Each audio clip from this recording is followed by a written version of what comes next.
అందరికీ రాదు ఈ అవకాశం. స్వేరోస్ పేరెత్తగానే మీ ఫేస్ అంతా అసలు సంతోషంతో వికసించింది. అయితే ఈ స్వేరోస్‌కి సంబంధించి కూడా మీరు కొన్ని ఆరోపణలు ఎదుర్కోవాల్సి వచ్చింది. ముఖ్యంగా 'ఠాగూర్' సినిమా తరహాలో ఒక ప్రైవేట్ సైన్యాన్ని తయారు చేసుకున్నారని, వాళ్ళని మీ స్వార్థానికి వాడుకున్నారని, అలాగే రీసెంట్‌గా కూడా గవర్నమెంట్ మీ మీద కొన్ని ఆరోపణలు చేసింది. మీరు ఖచ్చితంగా సోషల్ వెల్‌ఫేర్ సెక్రటరీగా ఉన్నప్పుడు కొంత అవినీతి జరిగిందని, కొన్ని అవకతవకలు జరిగాయని కూడా ఆరోపించారు. దీని మీద మీరేమంటారు? దాని మీద గవర్నమెంట్నే అడగాలి మీరు ఈ ప్రశ్న. ప్రవీణ్ కుమారే అందరికీ విషాహారం పెట్టాడు. ప్రవీణ్ కుమార్కి రాష్ట్ర వ్యాప్తంగా నెట్వర్క్ ఉంది. ఏ స్కూల్లో అయినా కూడా ప్రవీణ్ కుమార్ ఏజెంట్లే ఉన్నారు. వాళ్ళే అన్నం వండుతున్నారు, వాళ్ళే అన్నంలో విషయం పెడుతున్నారు, అందువల్లనే విషాహార సంఘటనలు జరుగుతున్నాయని నిస్సిగ్గుగా మరి కొండా సురేఖ గారు, దాని తర్వాత సీతక్క గారు, నా పేరు చెప్పలేదు కానీ ఆమె కూడా ఇండైరెక్ట్గా వీళ్ళు ఇట్లా విషాహారం వీళ్ళే వండి పెడుతున్నారని, ఇంకొక ఆయన ఒక ఎమ్మెల్యే ఎవరో శ్రీహరి అంట, ఆయన నా గురించి మాట్లాడారు. సో నేను ఏమన్నానంటే, అయ్యా మీరు నేను ఠాగూరా కాదా పక్కా పెడదాం. మీ దగ్గర రేవంత్ రెడ్డి గారు ముఖ్యమంత్రి, రేవంత్ రెడ్డి గారు హోంమంత్రి, రేవంత్ రెడ్డి గారి దగ్గర ఇంటెలిజెన్స్ వ్యవస్థ ఉంది, రేవంత్ రెడ్డి గారి దగ్గర లా అండ్ ఆర్డర్ ఉంది, విజిలెన్స్ ఎన్ఫోర్స్మెంట్ ఉంది, యాంటీ కరప్షన్ బ్యూరో ఉంది, కమాండో ఫోర్స్ ఉంది. నేను ఒక్కడిని నాకు ఫోన్ ఉంది. నా ఫోన్ కూడా మీకు ఇవ్వమంటే ఇస్తాను. నా ఫోన్ కాల్ డీటెయిల్స్ అన్నీ కూడా మీరు గత 10 సంవత్సరాల్లో కాల్ డీటెయిల్స్ తీసుకోండి. నేను ఎవరెవరితో మాట్లాడుతున్నాను, ఎక్కడెక్కడ గురుకులాలు ఉన్నాయి, గురుకులాల్లో ఎవరెవరు ఉద్యోగాలు చేస్తున్నారు, ఎవరెవరు వంటలు వండుతున్నారు, వాళ్ళందరి డేటా మీ దగ్గర ఉంది. మీ పోలీస్ వ్యవస్థను అంతా కూడా మా ఇంటి ముందర పెట్టండి. మరి నన్ను కట్టడి చేసి నేను నిజంగా తప్పు చేసి ఉంటే నా మీద పోలీస్ కేసు పెట్టి జైలు పంపించాడని చెప్పిన. ఇంతవరకు ఒక్కరి దగ్గర నుంచి ఒక ఆన్సర్ లేదు. నిజమే. విషాహార ఘటనల వెనక మీరే ఉన్నారు. పిల్లలకి తినే దాంట్లో విషం కలిపేసి వాళ్ళు అస్వస్థతకు గురవ్వడానికి గూడా కారణం అసలు ఆర్ఎస్ ప్రవీణ్ కుమార్ లాంటి వ్యాఖ్యలు, అలాంటి విమర్శలు చూసినప్పుడు ఏమనిపించింది? ఏమనిపిస్తుంది నిజంగా రాజకీయాల్లో ఇంత నీచమైన దిగజారుతనం ఉంటుందా అని అనిపించింది నాకు. ఒక సమస్య నిజంగా పిల్లలు విషాహారంతో చనిపోతున్నారండి. ఏ మంత్రి కూడా పిల్లలు విషాహారంతో చనిపోవాలని ఎవరు అనుకోరు. మేము మొదటి నుంచి ఏం చెప్తున్నాం, మేము రేవంత్ రెడ్డి గారిని పర్సనల్గా నువ్వే విషం వేస్తున్నావు, నువ్వే విషం వండుతున్నావు అని మేము అనలేదు. మేము ఏమన్నాము, నీ నిర్లక్ష్యం వల్ల, నీ చేతగానితనం వల్ల, నీ పర్యవేక్షణ లోపం వల్ల, నీ ప్రాథమిక అంటే నీకు ఏవైతే ప్రాధాన్యాలు ఉండాలనో ఆ ప్రాధాన్యాలు నీకు లేకపోవడం వల్ల, విద్యాశాఖకు ఇంతవరకు మంత్రి లేకపోవడం వల్ల, సంక్షేమ శాఖలకు ఇంతవరకు మంత్రులు లేకపోవడం వల్ల ఇలా పిల్లలు చచ్చిపోతున్నారని చెప్పాము మేము. నిజానికి అమ్మాయిలు సూసైడ్ చేసుకుంటారండి. నేను భువనగిరి వెళ్ళినా, ఒక 2 అమ్మాయిలు, ప్రిన్సిపల్ ఏమన్నారు ప్రిన్సిపల్, ఆ అమ్మాయిల మధ్యలో ప్రిన్సిపల్ మధ్యలో ఏమైందో మనకు తెలియదు. పేద వర్గాలకు చెందిన అమ్మాయిలు మధ్యాహ్నం 1 గంటకు ఒకటే చున్నీ తీసుకొని 2 సూసైడ్ చేసుకున్నారు. ఇంకొక అమ్మాయి వైష్ణవి అనే అమ్మాయి సూర్యాపేటలో సూసైడ్ చేసుకున్నారు 2 రోజుల తర్వాత. నేను అన్నాను, మీరు వాళ్ళని సూసైడ్ చేసుకోమని డైరెక్ట్గా చెప్పి ఉండకపోవచ్చు, కానీ మీరు తగు జాగ్రత్త చర్యలు తీసుకొని ఉంటే ఈ సూసైడ్ లాగేవి. దయచేసి మీరు ఇళ్లలో ఒక బిడ్డ అన్యూజువల్గా బిహేవ్ చేస్తే, సాంప్రదాయానికి భిన్నంగా ఒకవేళ ప్రవర్తిస్తే, ఎప్పుడూ మాట్లాడే బిడ్డ సడన్గా మూలకు కూర్చుంటే, రూమ్లో నుంచి బయటికి రాకపోతే, లేకపోతే డిప్రెషన్ గురవుతే తల్లి ఏం చేస్తుంది, ఆ బిడ్డ దగ్గర ఎక్కువ టైం స్పెండ్ చేస్తుంది. తండ్రి ఏం చేస్తాడు, ఆ బిడ్డ దగ్గర ఎక్కువ టైం స్పెండ్ చేస్తాడు. లేకపోతే ఇక్కడ బయటికి తీసుకుపోతారు, ఒక సినిమాకి తీసుకుపోతారు, లేకపోతే 10 మోటివేషన్ మాటలు చెప్తారు, లేకపోతే వాళ్ళు ఉద్యోగాలు చేస్తే లీవ్ పెట్టి కొన్ని రోజులు ఆ బిడ్డతోనే ఉంటారు, లేకపోతే ఇంకేదో చేస్తారు. రైట్, వాళ్ళకి ఇష్టమైన పని చేస్తారు. హాస్టల్లో ఎవరుంటారు, ప్రిన్సిపల్ ఏమో వాళ్ళ రూమ్లలో వాళ్ళు ఉంటారు, టీచర్లు పాఠాలు చెప్తారు, వాళ్ళు వెళ్ళిపోతారు. మరి డార్మిటర్లో పిల్లలు ఉన్నప్పుడు వాళ్ళ బాధలను ఎవరు పట్టించుకుంటారు? నేనేం చెప్పానంటే, కౌన్సిలర్ వ్యవస్థను పెట్టండి. పాఠాలు చెప్పే వాళ్ళే కాకుండా డార్మిటర్లలో లేకపోతే హాస్టళ్లలో కౌన్సిలర్లు పెడితే వీళ్ళకి ఎమోషనల్ అవుట్బస్ట్ వచ్చినప్పుడు ఆ ఎమోషనల్ అవుట్బస్ట్ని అబ్జర్వ్ చేసుకునే శక్తి ఉన్న, నైపుణ్యం ఉన్న వ్యక్తులనే కౌన్సిలర్ అంటారు. వాళ్ళని పెట్టండి. ప్రైవేటు స్కూళ్ళల్లో చాలా చుల్లలు ఉంటుంది, ఇంటర్నేషనల్ స్కూళ్ళల్లో ఉంటారు, అలాంటివి పెట్టండి. 15,000 ఇస్తే వస్తారు వాళ్ళు. నువ్వు ప్లేటు మీల్స్కు 32,000 ఛార్జ్ చేస్తుంది గవర్నమెంట్ వాళ్ళ మంత్రులు తిన్నప్పుడు. దాంట్లో నువ్వు రోజుకు తినే ప్లేటు 32,000 మీల్స్లో సగం ఇచ్చిన కౌన్సిలర్లు వస్తారు కదా స్కూల్కు. ఆ కౌన్సిలర్లు పెడితే బిడ్డల జీవితాలు బాగుపడతాయని చెప్పిన.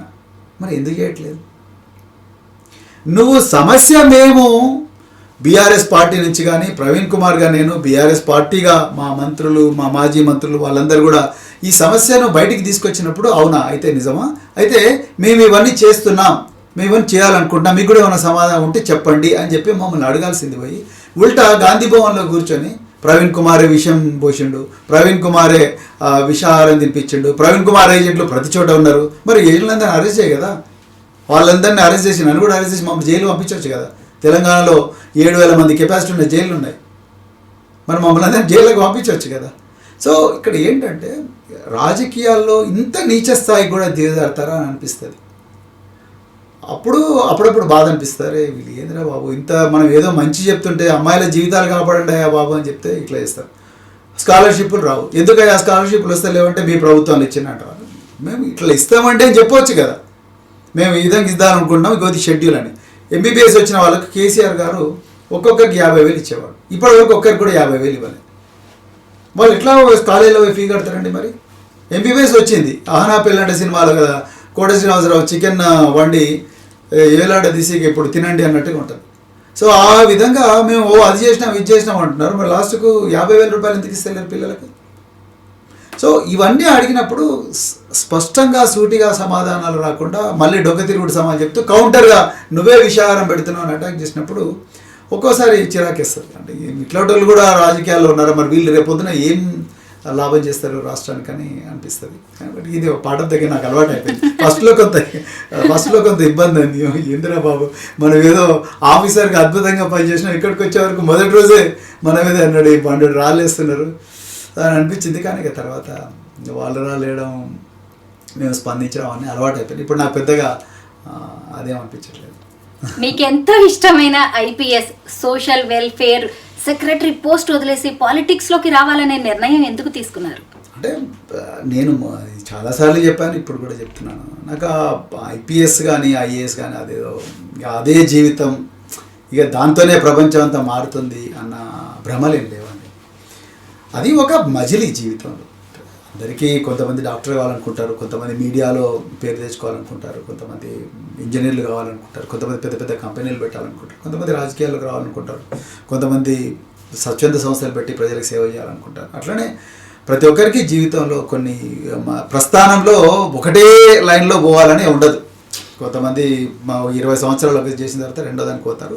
మనిషి పెరిగే కొద్దీ తను డిఫరెంట్ అనుభూతిని, డిఫరెంట్ ఎక్స్పీరియన్స్ని, డిఫరెంట్ ఛాలెంజ్ని కోరుకుంటాడు. సో నేను అందుకొరకే నేను చేస్తున్నదంతా నాకు ఏదో 1% అనిపించింది సడన్గా.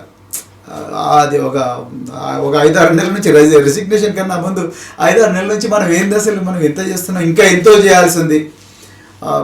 నాకు ఇది ఎంత ఐడియా ఎప్పుడు వచ్చేదంటే, నేను పిల్లల్ని చూడడానికి అప్పుడు కోవిడ్-19 టైం, పిల్లల్ని చూడడానికి వాళ్ళ పరిస్థితులు చూడడానికి, స్కూళ్ళలో పిల్లలు ఉండేవాళ్ళు కాదు. కోవిడ్-19 అప్పుడు మొత్తం బంద్ అయింది కదా వ్యవస్థ. సో నేను వాళ్ళ ఇళ్ళలోకి పోయినప్పుడు, వాళ్ళ ఇళ్ళల్లో పరిస్థితులు చూసినప్పుడు, ఇవన్నీ చూసినప్పుడు అరే ఇంత దారుణంగా ఉంది ఆ పరిస్థితి. మనం ఎంత చదివి చెప్పినా వీళ్ళ పరిస్థితి మళ్ళీ చివరికి చూస్తే అదే గుడిసెలు, గున్న పెంకుటిల్లు. సో దీన్ని ఎట్లైనా మార్చాలన్న ఆలోచన. ఇప్పుడున్న రాజకీయాలు సరైన డైరెక్షన్లో పోవట్లేదు. సో మనం నిజంగా ప్రజల కోసం ఒక అద్భుతమైన కళలు కానీ ఆ కళలను నిజం చేసే శక్తి, ఆ నైపుణ్యం మరి భగవంతుడు మనకి ఇచ్చిండు. అందుకొరకు చాలా గొప్పగా చేయవచ్చు అన్న ఒక ఆలోచన అనేది ఇక ఒక పురుగులాగా తెలుస్తూ ఉంది బ్రెయిన్లో. సో నాకెందుకో ఇంకెక్కువ రోజులు వెయిట్ చేస్తే మన జీవితం వేస్ట్ అయిపోతుందిరా బాబు అని చెప్పేసి నేను డీజీపీ ప్రమోషన్ వచ్చే అవకాశం ఉన్నప్పుడు కూడా ఇంకా చాలా ఎనఫ్ అనిపించింది. అందుకొరకే అర్జెంటుగా రంగంలోకి దిగుదామని అనిపించింది. ఇక నేను వచ్చేసినండి. అదే మనం చేసింది 1%. ఇంకా ఒక రాజకీయ నాయకుడు తెలుసుకుంటే ఏమైనా మంచి చేయొచ్చు, ఎంతైనా మంచి చేయొచ్చు. ఎందుకంటే చట్టాలు తయారు చేసే శక్తి రాజకీయ నాయకుల, సక్సెస్ఫుల్ మంచి మనసున్న రాజకీయ నాయకుల దగ్గర ఉంటుంది. సో అందుకొరకు అలాంటి అవకాశం రావాలని నేను వస్తుంది, మనం తీసుకోవాలి, కష్టపడాలి దానికి అనేది అనుకునే నేను ఆ రోజు రాజకీయాల్లోకి వచ్చిన. దాంట్లో ప్రధానంగా మా అందరికన్నా ముఖ్యంగా మా వైఫ్ను నేను చాలా కన్విన్స్ చేశాను. అంటే అయిష్టంగానే మా వైఫ్ పిల్లలు ఒప్పుకున్నారు. ఎందుకంటే జనరల్గా ఈ ప్రభుత్వ ఉద్యోగాలు వదిలిపెట్టి రాజీనామా చేసి రావాలంటే అంత ఈజీ కాదు. నిరుద్యోగులుగా ఉన్నప్పుడు ఎంత కష్టపడో, రాత్రిబోలు కష్టపడి తెచ్చుకున్న ఉద్యోగం, మనకు ఒక హోదా ఇచ్చిన ఉద్యోగం, తర్వాత ఒక కంఫర్ట్ ఇచ్చిన ఉద్యోగాన్ని ఒక్క దెబ్బన రాజీనామా పత్రం ఇచ్చి నాకు కూడా కొంచెం ఇబ్బంది అనిపించింది. కాకపోతే నాకు నా కళ్ళ ముందర నేను ఒక ప్రపంచాన్ని చూడాలనుకున్నాను. ఆ ప్రపంచం అనేది నన్ను చాలా గట్టిగా బలంగా లాగింది నన్ను. అందుకొరకే నేను వచ్చాను. అందుకొరకే నేను మీరు అన్నారుగా ఇంతకుముందు ఈ ఇంటర్వ్యూ స్టార్ట్ కానప్పుడు మీరు ఓడిపోయారు, ఐపీఎస్గా పనికి వస్తారు రాజకీయాలు, నాకు ఎప్పుడు అనిపించలేదు. I'm enjoying it actually.